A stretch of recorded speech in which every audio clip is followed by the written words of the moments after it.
Creativity, Resolution, Art, Illness, and Community. Web Meeting 1. Welcome, everybody.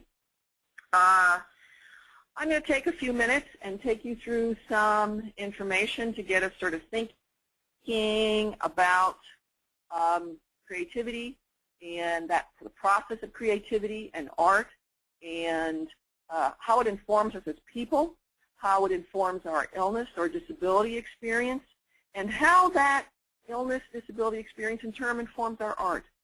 And finally, the process of beginning of a community around this. So I'm very excited about us being here, and I am going to proceed. Let's talk about improvisation, creation, innovation, and working the third phase. Within my work, I talk about 4 phases of experience that people have as chronically ill folks. And the third phase, which is the innovation resolution phase, is where we really work hard on developing meaning about the illness experience and our suffering and the different kinds of things that we've been through. So let's keep that in mind. But improvisation, creation, innovation, how these things are all related and how they help us proceed and cope with our illness experiences. Now, innovation and creation. Improvisation can lead to creation and can in turn lead to innovation. This is true whether we're talking about our art experiences or whether we're talking about our illness experiences. And I'm going to use the royal we here, if that's okay with everybody. And I'm going to really focus more for the moment on the creative expression. Within the process of our lives and the process of creation, change is, in fact, inevitable. It could be good, it can be bad, and some folks would say that all change is good. Well, I'll say that change is inevitable, and the more that we think about it and utilize it, the better chance we have of creating things that we want in our lives and in our art, in our work. So it's the skills and tools that we can develop around the process of improvisation, creation, innovation can help us respond to change.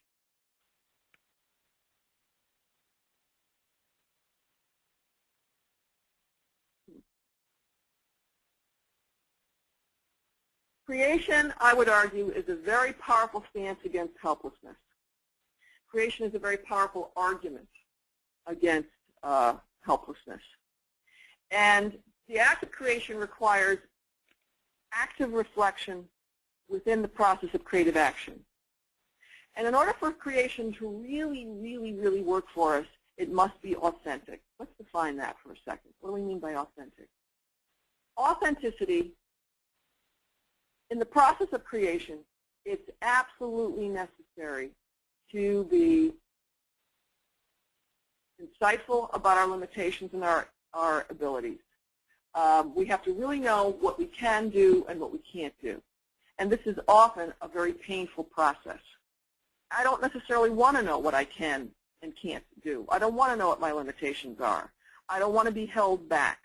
But to the extent that I allow myself to know those things is the extent that I can then fully be creative.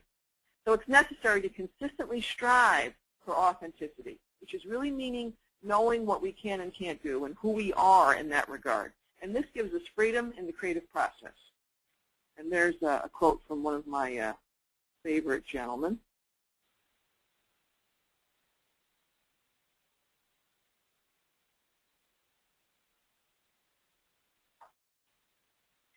I want to talk to you about the 5 capacities.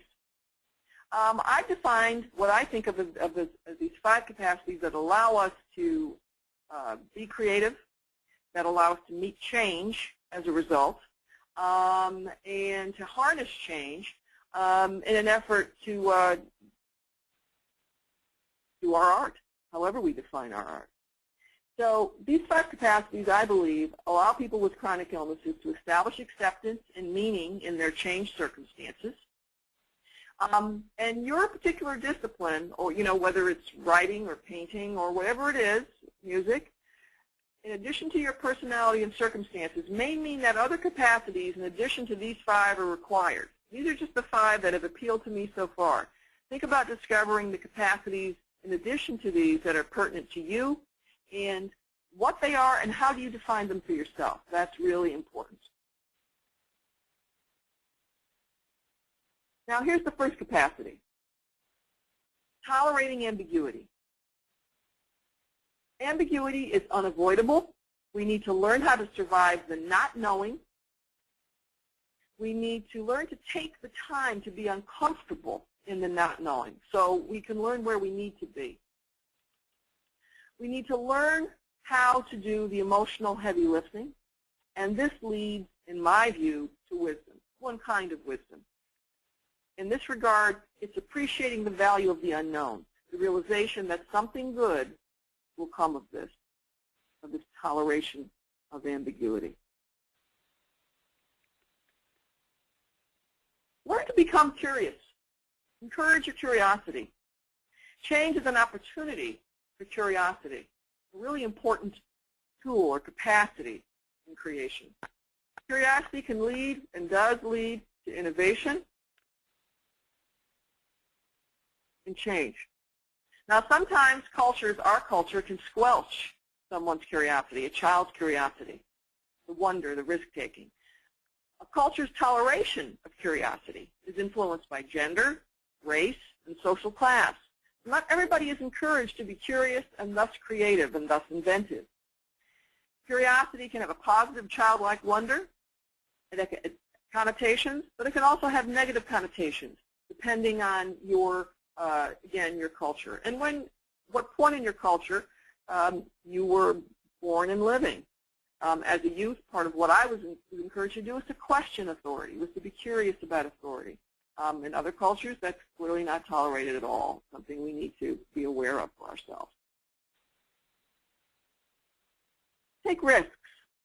I am a risk taker, but I am a calculated risk taker.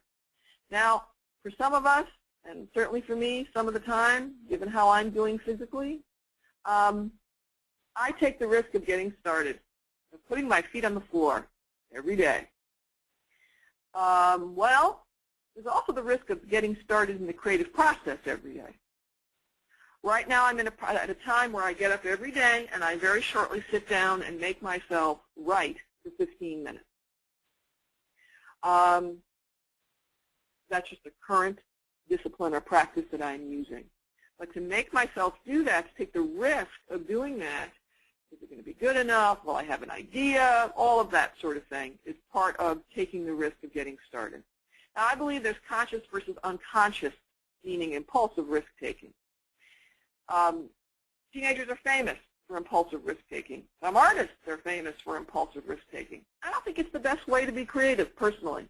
I believe in calculated risk-taking. It's informed by knowledge of our limits and abilities, what we talked about earlier. It's not impulsive. And when it's not impulsive, it minimizes our shame, our embarrassment, and our fear of failure. And it has an exit strategy. If I'm going to try something new, I'm going to think about, well, if this doesn't go well, how can I get out of this? How can I save face? How can I minimize the risks and the loss? Important ideas there, I think.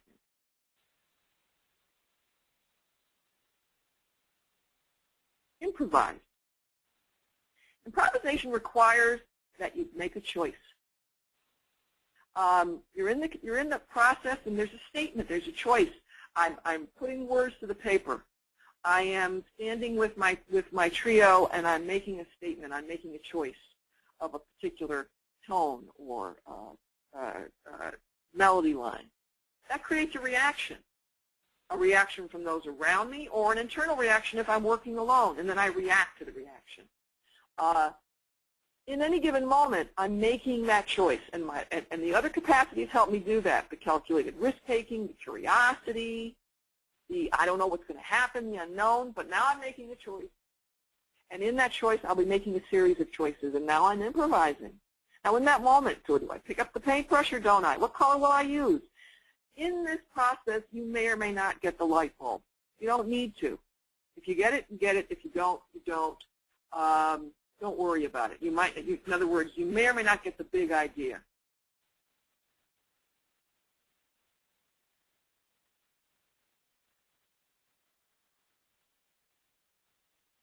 And thus innovate. All right? Here we are. There's capacity. taken some risks, you've been curious, you've made some choices. That, by definition, I think, is innovation. You have a result. If you have a little teeny tiny idea, paragraph, picture, song, whether small or large, that's a victory. You begin to string these together. Now, it's very important to ask for outside help in this process. Musicians get training, or, well, many of them should. I certainly do and need it. We need instruction. We need assistance. And we need this to accommodate our limits and our abilities. And this is true whether we have a disability or a chronic illness or a disease or we don't. We need support. We're not creative in a vacuum.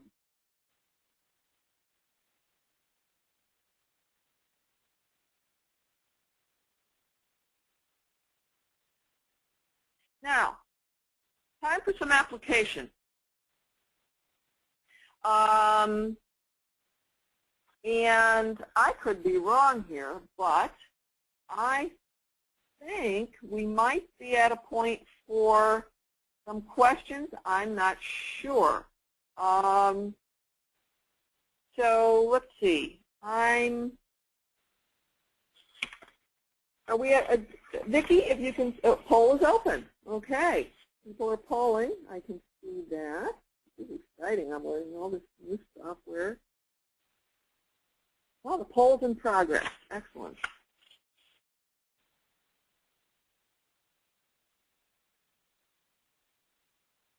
And I see that the poll question is, which of the 5 capacities do you feel is your strongest?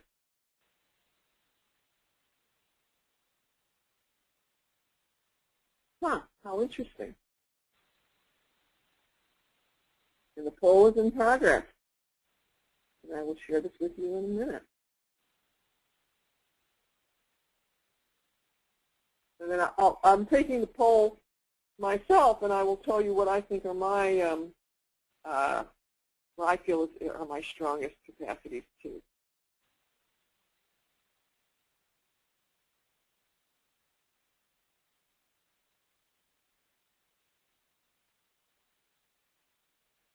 %63% have voted.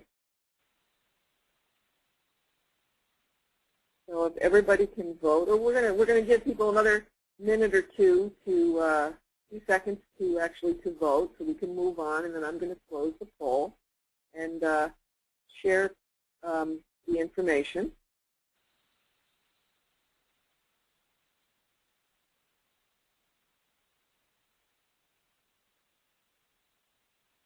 Unless Vic, there's you can let me know, Vic, if 75% have voted at this point. I'm just going to give a few more seconds for people to vote.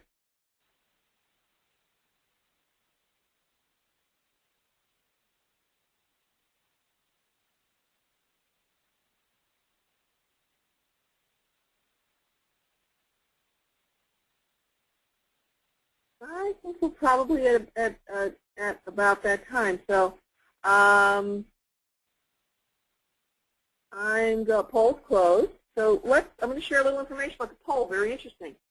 33% of you feel that you tolerate ambiguity pretty well. That is your strongest capacity. 33% of you feel that becoming curious is your strongest capacity. So that's interesting. 17% of you think that taking risks is your strongest capacity. And 17% of you think improvising is your strongest capacity. And nobody thought that innovation was your strongest capacity, which is, that's interesting. I can tell you that for me, I think tolerating ambiguity is a strong capacity for me. My curiosity is very high. In fact, I have to rein it in. So that's interesting. Thank you for responding to that poll. And with that said, I am going to see if I can successfully now share the discussion with Bill. I think I need to change. I think Vicki is going to unmute Bill, and I'm going to introduce him. Are you there, Bill? I'm here. Bill, if you can speak up for me. I'm here. Can you hear me? Oh, good. Yeah, I just need you to speak up a little more. That's great. And I'm now going to introduce you, and I'm also going to make you the presenter so we can see your screen. And as we see your screen, I'm going to say a few words about you.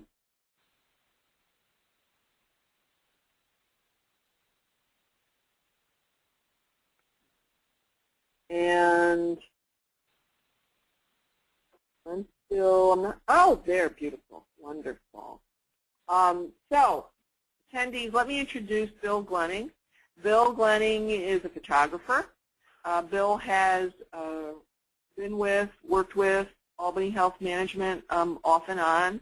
I became familiar with his photography a few years ago, and just was impressed by how he talked about it and how he utilized it. And Bill's done several things in his life, but this is what we're talking about today. So Bill, we're going to share some images, and can you tell me about the one we're looking at right now?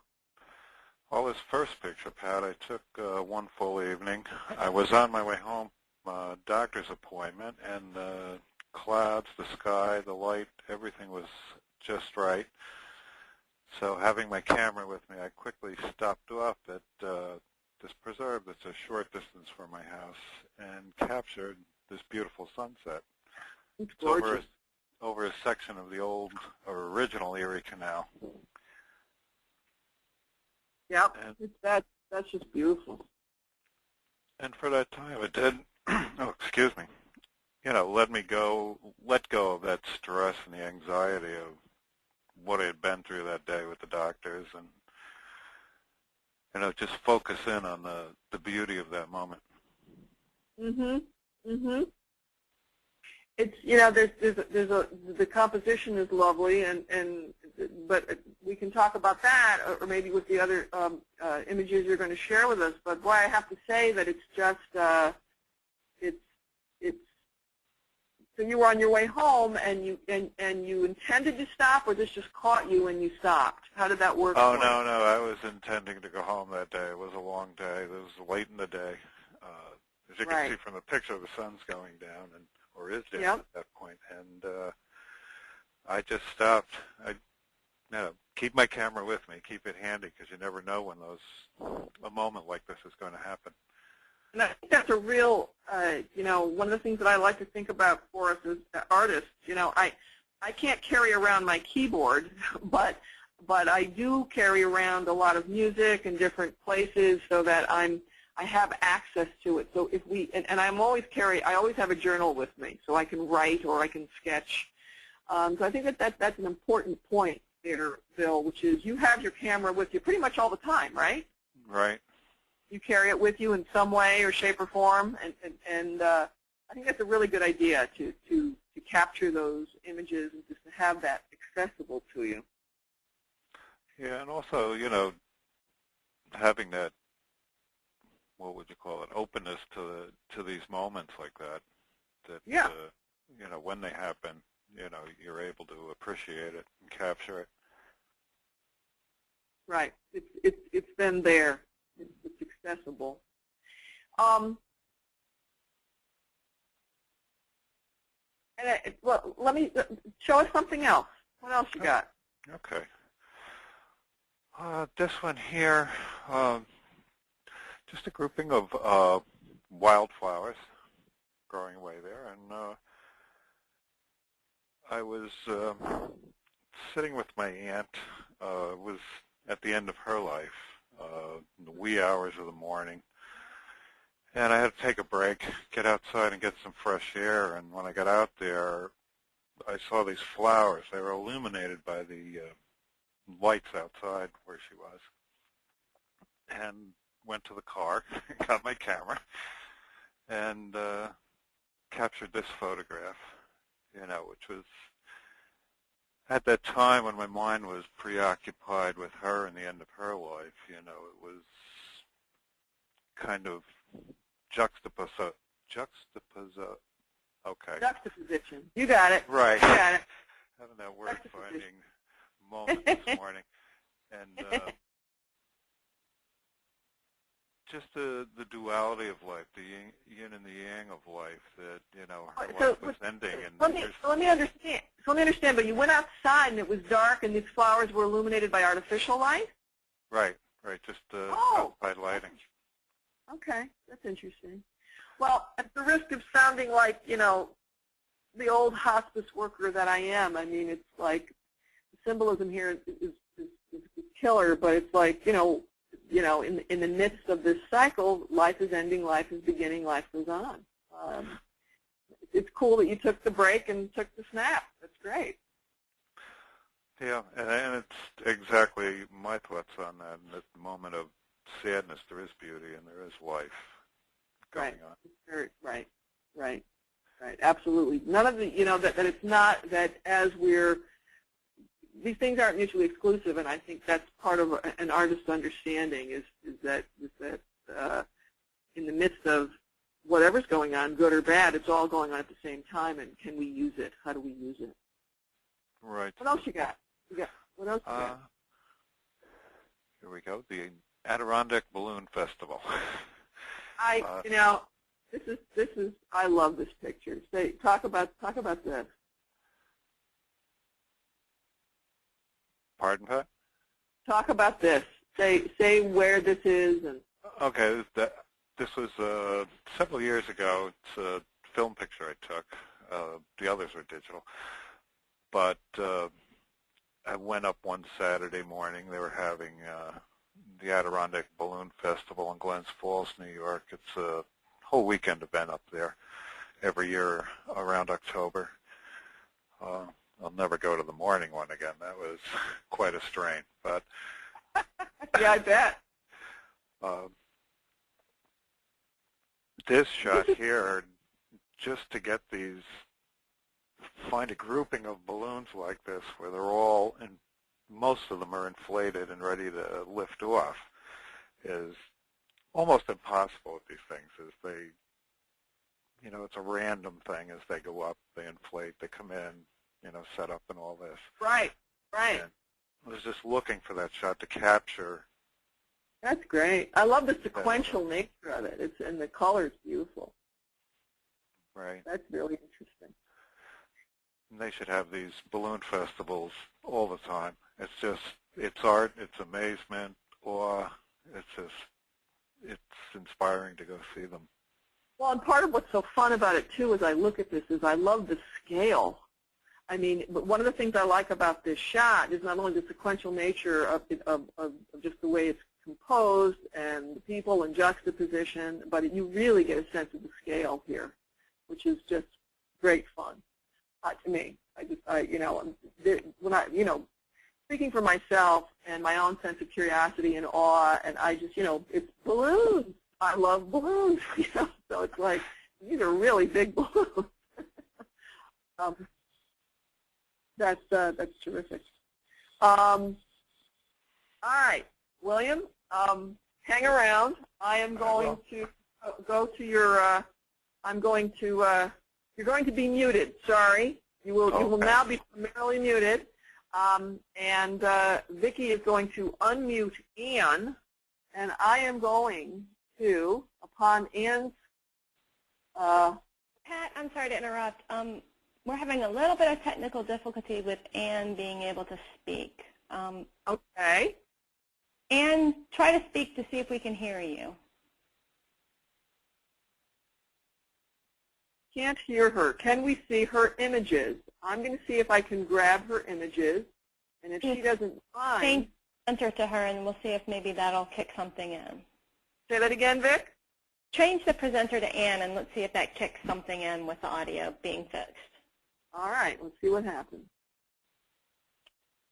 I changed to Ann, and I got my application slide using the 5 capacities to respond to change just popped back up.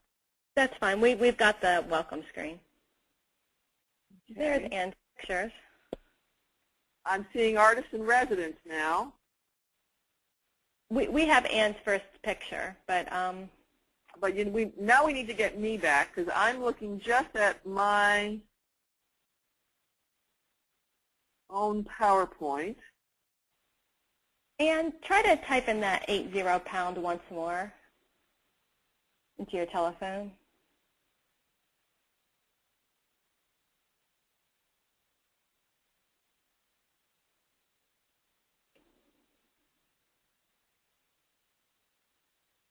For some reason that is not taking effect. I can see Ann's photos. Vicki, can you see Ann's photo? I have her screen. Yeah, I've got her screen. And Bill's suggesting you do #80 #. So pound on either side of 80. I apologize, everyone, for these learning curves we're having here. The fun of tech. And just so you all know, in a few minutes we'll open it up to the group if others have things to contribute. I had a question about that earlier. Mm-hmm. Well, I tell you what, because time is slipping away and we really only have another minute or so left for me to talk to Ann, if Ann doesn't, how about if I talk about the photos and can Ann advance them for us? Can she advance them, I'm wondering? Is that possible? Or, well, let's ask the attendees if they can see Ann's photo, the first photo of this lovely young man from Southern Africa. If you are having any technical problems, go ahead and use the chat or the question function that we have in the panel. Hello? Ann. Yes. Hi. Okay. Well, Ann, I'm going to talk to you very quickly, and I'm going to assume that our attendees can see your photos. Okay? Yes. So, you can't see them? I can, but we don't. I'm assuming they can, and if they can't, they will interact with Vicki about it. So I'm going to continue. I'm going to talk with you. So let's just take a few seconds and tell me about this first image I see of this beautiful young man. And where was that? This is a young Namibian boy. He's a Himba.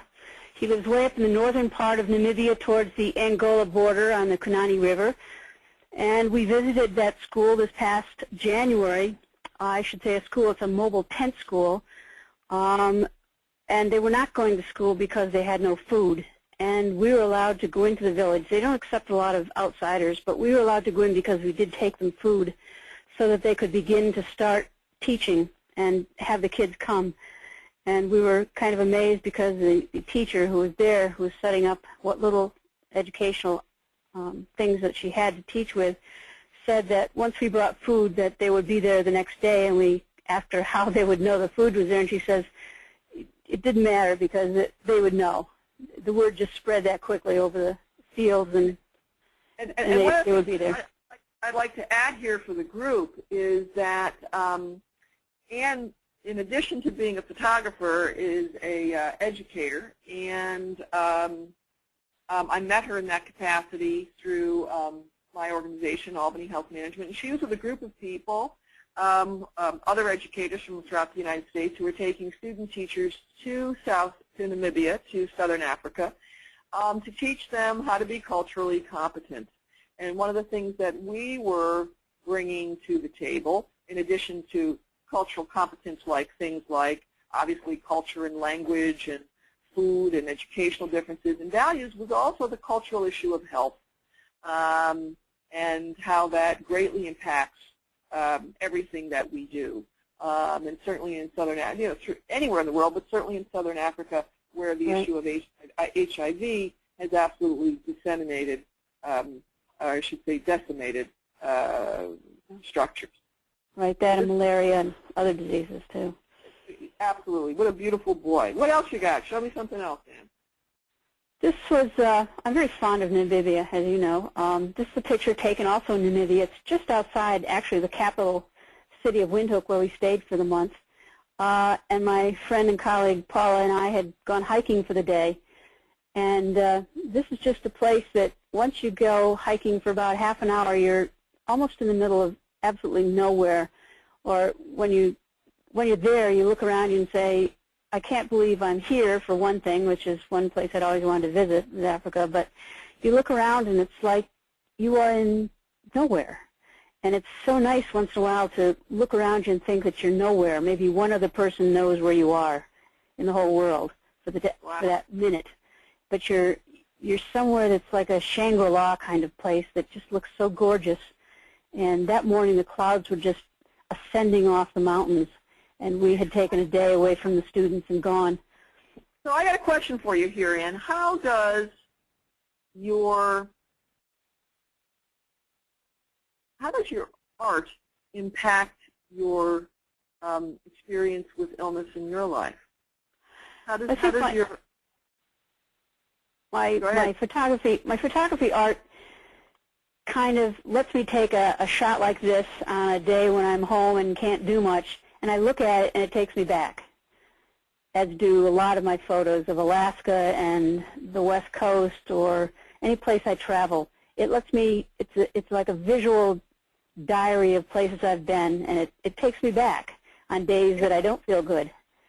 And you know what that occurs to me as you're sharing that is that I had been to one of your shows of your art and of your photography in particular, and it's interesting that any of the people, to my knowledge, by and large, who attended your show, they don't know what parts of your life impact your art and how your art in turn, like you just said, gives you comfort. They were consuming those images, visually, and they're reacting to them. So it's interesting how it affects us, but then we put it out into the world, and then people, they see what they see. They hear what they hear. It's really interesting. In a lot of these places, like Namibia, hardly, the people that you talk to don't even know how to say it, much less spell it. And so they look at a place where they've never been, and probably most of them will never go, and they say, wow, this is Namibia. This doesn't look like Africa. That shot right there does not look like Africa. It's gorgeous. Show us something else. What else? Show me something else. This does look like Africa. This was taken this past year. These are this is in Susavle, down in the southeastern part of Namibia. We had to travel about 6 hours to get there. But this, once you were there, you were just encircled with these gorgeously sculpted dunes. And it was about 104 degrees. And we had gone with the intent of climbing the dunes. And we did. And it was a very personal time for me because, with my illness, the heat is good, but too much of it is not that good. But I had started climbing. I had started climbing in the dunes, and some of the girls didn't listen very well, and they wore sandals. Well, they immediately got blisters on their feet because the sand was so hot. It'll bake you, yeah. Yeah, and they got blisters on their feet, and they could go no farther, so they came back. But I, was a good listener and wore hiking shoes, and I climbed to the top of one of these dunes, and, I had to stop many, many times, and I drank all of my water before I even got to the top, and every 5 or 10 steps I stopped, and I thought, oh, my God, can I do this? And all right, let me interject. I want to make one comment. We're going to go to your next slide, and then I'm going to have to, forgive me, mute you. But this is eye candy. I mean, the color, and it truly is sculptural. I mean, from a design perspective, in terms of how you've composed this, it's lovely. Yeah, it was. There are just so many of them. But I did make it to the top, and I thought, oh, my God, I've done something I never thought I could do. And so it was a real personal achievement moment for me. Yes, it's lovely. All right, yeah. What else? One more? You got one more? Okay. This is Alaska. This was another trip that was just wonderful to go on. It. I dragged my husband. He's not the big traveler, but I dragged him along, and once he came home, he totally enjoyed it and talks about it a lot. But one of the things here, we went very unencumbered with a backpack only. We traveled by train. We rented a car, and it was so nice just to be so free of all the junk you always take with you, 2 suitcases and carry-ons and all that stuff. But we just had a backpack, and we traveled by train, and it was just such a lovely trip into Mount McKinley and Denali Park. If I could interject here and with a closing comment that what you just said intentionally, I could also grab onto symbolically, so to speak, is that going to these places, working around your limitations, your capacities, what you can and cannot do, this allowed you to be unencumbered. You know, you were able to get there, do this, consume it, steal a little image and bring it back and then share it with us. This is lovely. Right, right. Well, I hate to do this to you, dear, but Okay. I'm gonna mute you. Okay, I can take it. I can take it. So I'm going to try to come back to my own application, and while I'm doing that, I think, Vicki, you may have another poll question, and I think this one might be which of the 5 capacities you feel you need the most help with. So I'm going to let you folks answer those questions while I see if I can make myself the presenter again.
So I'm assuming, I can't see it on my screen, but I'm assuming that the poll is going on right now, it's open, and that people are participating. Wait, I think maybe I can see.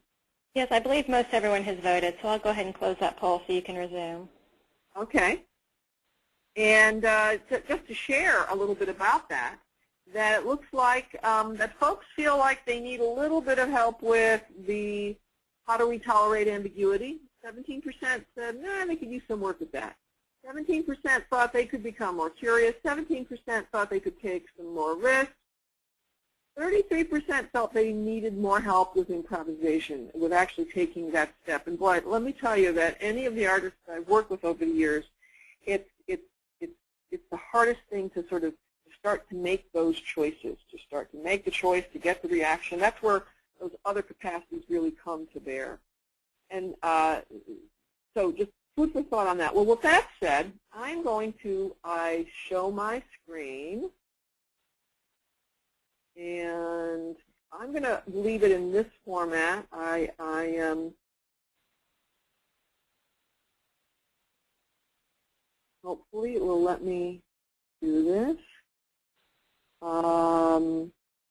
So you're looking now at the actual slide that I want to talk with you about, as well as the slides over there. But I'm thinking it might let me, it might allow me to advance more easily if I leave it right like this. So forgive me for having the slides open on the side. But all right, so when we apply these 5 capacities, here's what I want everybody to think about for a second, which is, what is your creative medium?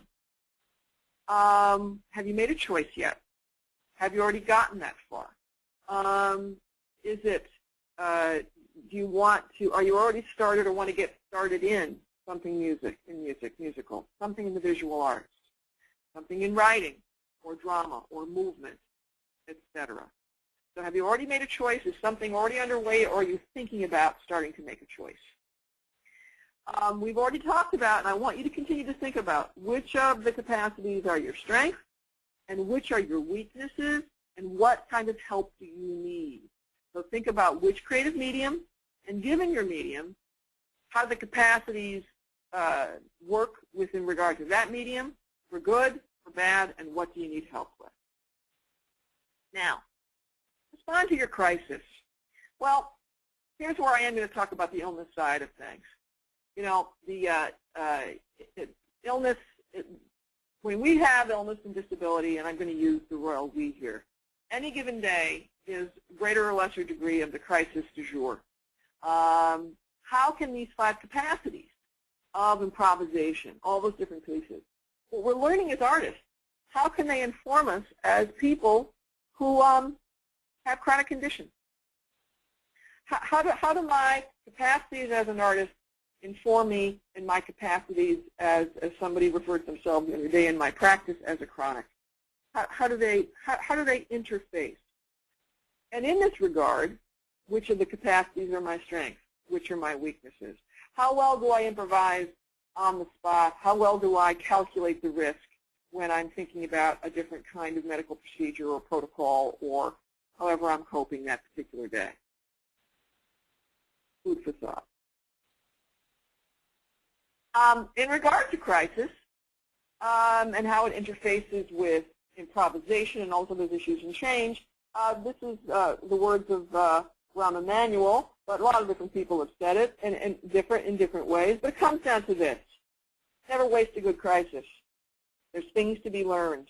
And in a good crisis, we learn more and more about these capacities, how we improvise, how we can be curious, what's the risk we need to take. These are all skills that really come to bear in any kind of change situation or crisis situation. Okay, so now your turn, participants' turn. We'd like to open up the discussion to the participants, the attendees, and we'd like it if you could indicate that you'd like to speak by raising your hand or typing a question in the question box. And we'll help you take turns speaking. Vicki's going to help me unmute people in the order in which they speak. So any thoughts or ideas about what we've said so far, any thoughts or ideas about your project. It would be very nice if you just want to introduce yourself and say the project that you're, or even a medium that you're thinking about, or if you already have a project going. And I know that Victoria was raising her hand, so I'm going to... I'm sorry, I didn't hear what you said. I think Victoria was raising her hand, so I am going to ask her to enter the code #78# into her phone, and then she should be able to speak.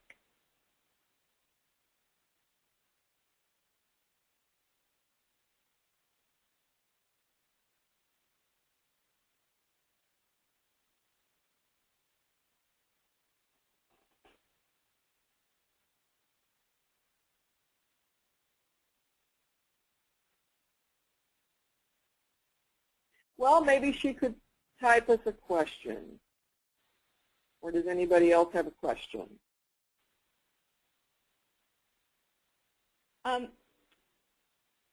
Victoria just typed a question which says she'd like some ideas on not feeling like a fool when performing in public and risk-taking, feeling more comfortable with that. Right. Well,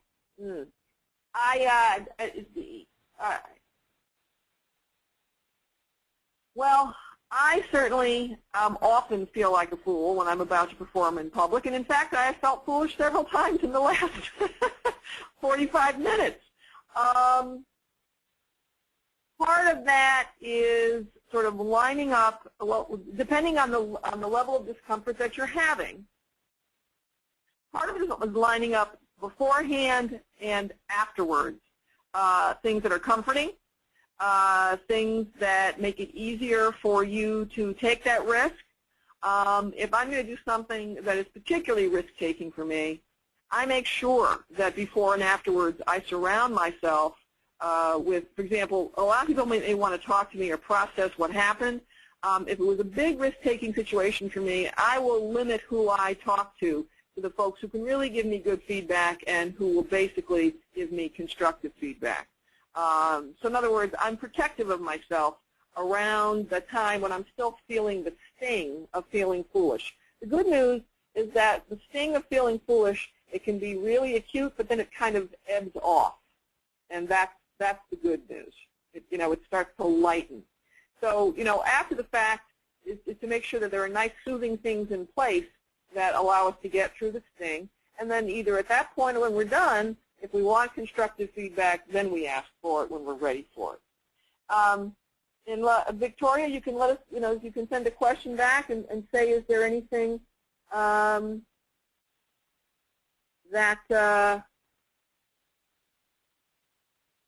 was that helpful, or do you have a follow-up question by any chance?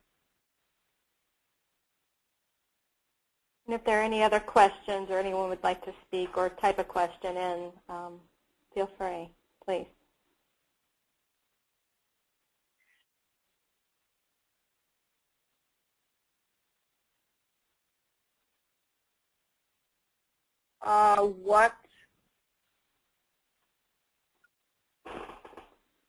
So far, I haven't seen any other questions. If you have asked any other questions, I've missed it, please type that in again.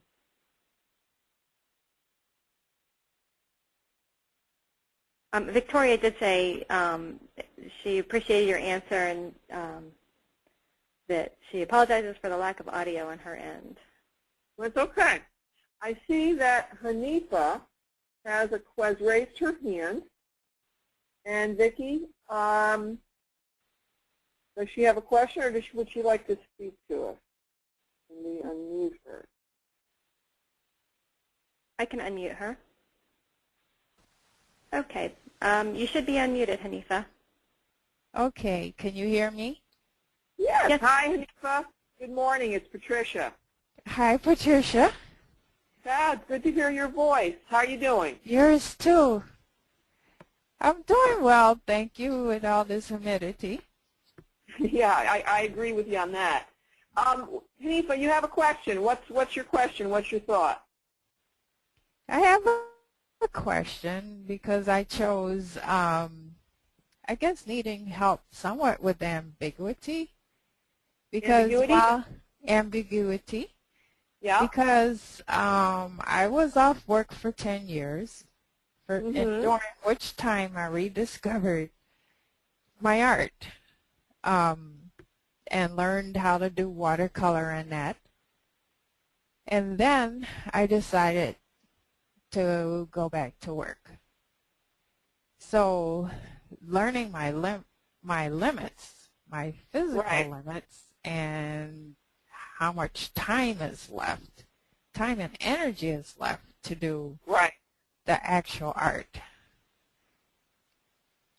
I have put more time when I first get up in the morning into journaling, but I'd like to get in my big pictures again.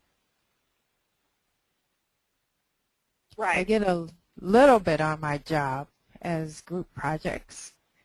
We're painting pictures, so I'm happy about that. So it sounds like part of one of the things that you're struggling with right now is, given your own limitations, of fitting in enough time to paint every day while you're also trying to earn a living every day. Yes. Right. Do you work every day, Hanifa? Not every day now. It's about... Well, the reason I ask is I know in my own life that as I was moving in and out of different levels of disability or ability, that there were times when there was, I really had to carve up my time, and there were some days when I couldn't do my art at all, but I always tried to get it in. I had to start thinking of it as less of a daily thing than as a weekly thing. That could I get at least a couple of sessions in, maybe 3 sessions of my art in a week as I was returning into the workforce, but continue to work at that as I got more acclimated to work or as the work changed. So I think one of the things that's helped me is to change my time perspective a little bit and think about how can I do this regularly in a week. It may not be possible for me to do it every day. In part, like right now, I can write every day, but I can't do music every day. It's it's too complicated for me to do it every day, but I try to do it at least a couple times a week. So there's just some thoughts about that, but and I certainly share that struggle. I think that's something that we ongoingly try to figure out. How do we find time for these important parts of our lives and still manage to, go to the store and get some food and all that kind of good stuff. Yes. Anybody else have any other? It looks like Beth Renicky may have a question. Let's unmute Beth.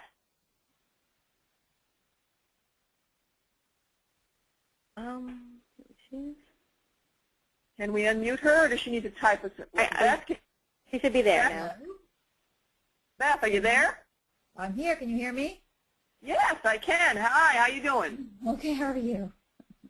I'm all right. Now, I know Beth is a wonderful musician.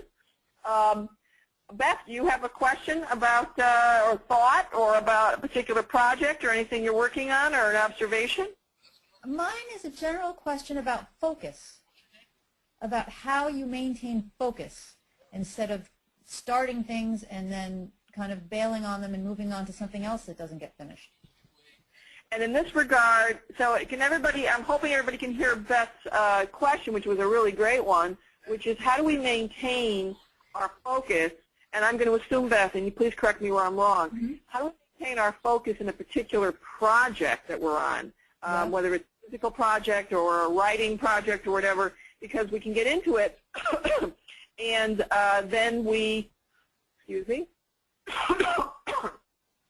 get into it and then we can get distracted by any number of things like our illness, life, another project, etc. Is that a fair restatement, Beth? It is, and to take it one step farther, just where you just kind of, you get a lot of enthusiasm at first and then all kinds of things, I guess, just kind of make you either feel you're not going to do it well enough or it's not, and so you just end up walking away rather than finding out if you could improve and actually make something be what you want it to be.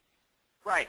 Well, that's a great question, and I have a few, to any of these, I don't know that there are any good answers, but I have a few thoughts. One of them is, I think of, in a couple of ways, I think about my art in terms of, I try to think about it in terms of discrete projects, in terms of trying to keep my focus on that discrete project. And I kind of think about every project in a way is kind of like a relationship with a person, whether it's a friend or someone of the opposite sex. Some of us are good at meeting people, and starting things. Some of us are good at maintaining things, and some of us are good or not so good at ending things, as it were.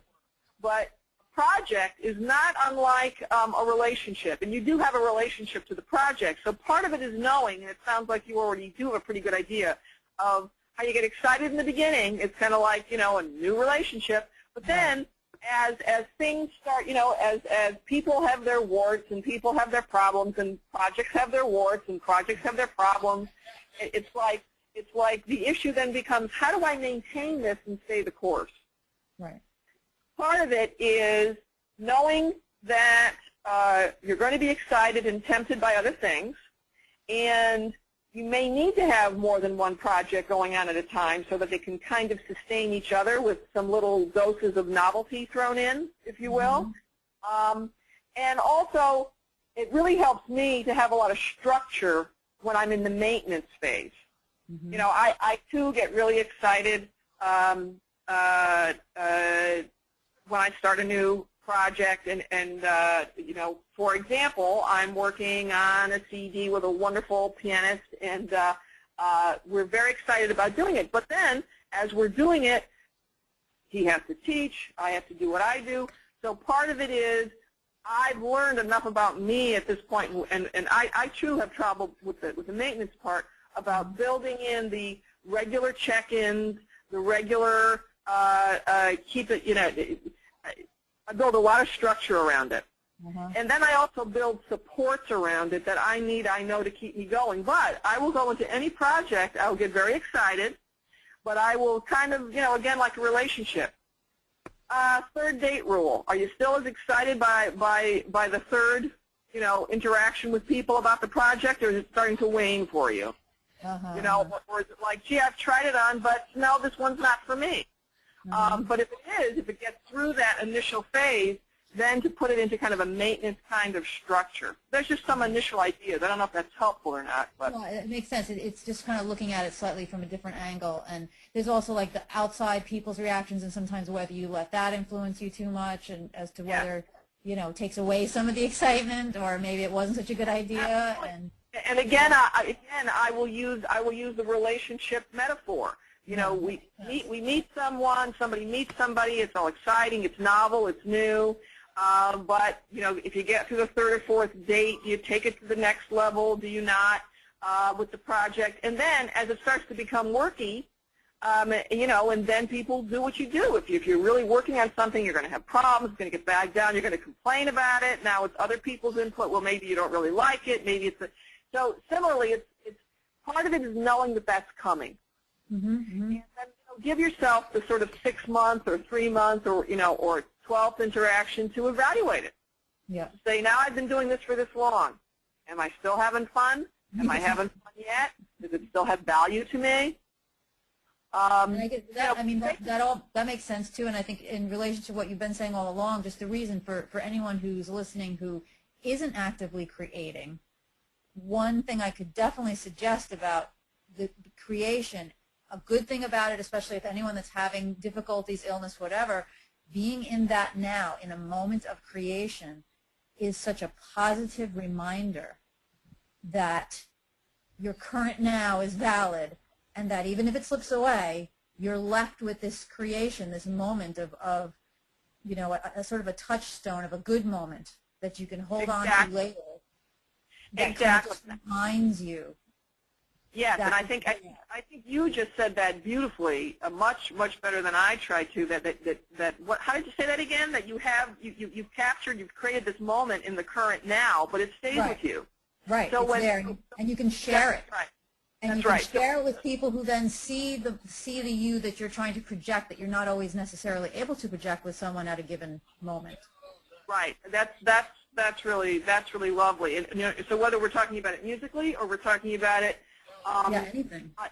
Like in Hanifa's regard, that what she has painted thus far exists, or we're talking about the photography, that work exists. The other part of it is that part of why we're doing this is that we have to remember, this is where it gets a little difficult to kind of put the concepts together. We want to be creative and curious because it's supposed to be fun. Exactly. Yes, it is. But to be creative and to follow it through is work. I mean, one of the things that was really hard for me to understand, and I had to kind of wrap my brain around it, and I still do, is there are a lot of things that I love, and I can get really excited about them in the beginning, but anything that's really worthwhile to me, except for like buying new shoes, okay? I love my shoes, but anything that's like really worthwhile to me, a lot of the time it is hard work. But is it work I want to be doing? Is it work that I enjoy? Still work. So if we have any other questions, we're going to have to, Beth, thank you. We're going to have to see if anybody else has raised their hand. Yeah, Hanifa has raised her hand, and one person has let us know that she needed to sign off due to time. So we probably need to we need to wrap up. So Hanifa, there's a quick tip for who was just speaking. Yes. And that is that there's always a gap where things look kind of rough. And if we get over that hump, then whatever you're into picks up. And then everybody's oohing and ahhing over it, whatever you're doing. Hanifa, somewhere in the middle. That's true. There's a blah place. Long ago that's perfect. Long ago when I was well enough to run, we would talk about hitting the wall at a certain point in the running, and you had to work through that wall. Then, maybe I had my zone moments running, but there was a lot of moments of hitting the wall, and that's the ambiguity piece. That's the not knowing, is this working, is it not working? That's the hanging tough. Hanifa, thank you. Beth, all of the participants, the wonderful artists and residents. I'm going to take, let me see if I can make my screen work here. Yeah, we're still seeing your screen. And it won't page down for me, so hang on. Let me see if I can make it cooperate. So did they hear you too? It might not. Oh, there. Okay. So, can you see persistence and fortitude?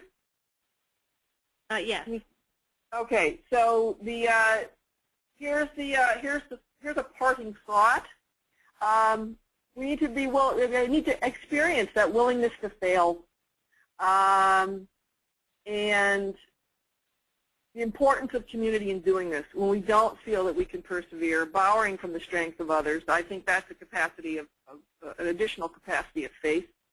Allowing ourselves the extra time or help with the more difficult things, and I really appreciate those questions and thoughts about, on the one hand, Hanifa's questions about balance. On the other hand, Beth's questions about maintenance. How do I get through those valleys?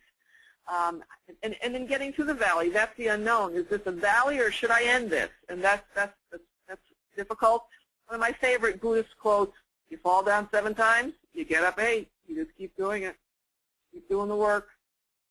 So I'm going to. If you want more information, you can go to our website, but our next meeting is going to be held on July 21st, 10 a.m. Central. That's the 3rd Wednesday of the month. If the creek don't rise and, life proceeds, we hope to try to do it every 3rd Wednesday of the month and build. We'll send you an invitation once we have registration open. Information will be posted on the website, albanyhealthmanagement.com. Click on Creativity. And what we're going to try to do is have different artists and residents every month with the technology and their permission and capacity and availability. We are going to try to keep their work available during the month for at least a sampling of their work for viewing, etc. And I'm sure this will evolve and change, and we'll be interested. We're going to be sending you follow-up emails, and we'll be interested in your thoughts and feedback. So thank everybody. Thank you. Thanks for participating. This was fun for me, and hopefully we'll see you in a month. Bye-bye.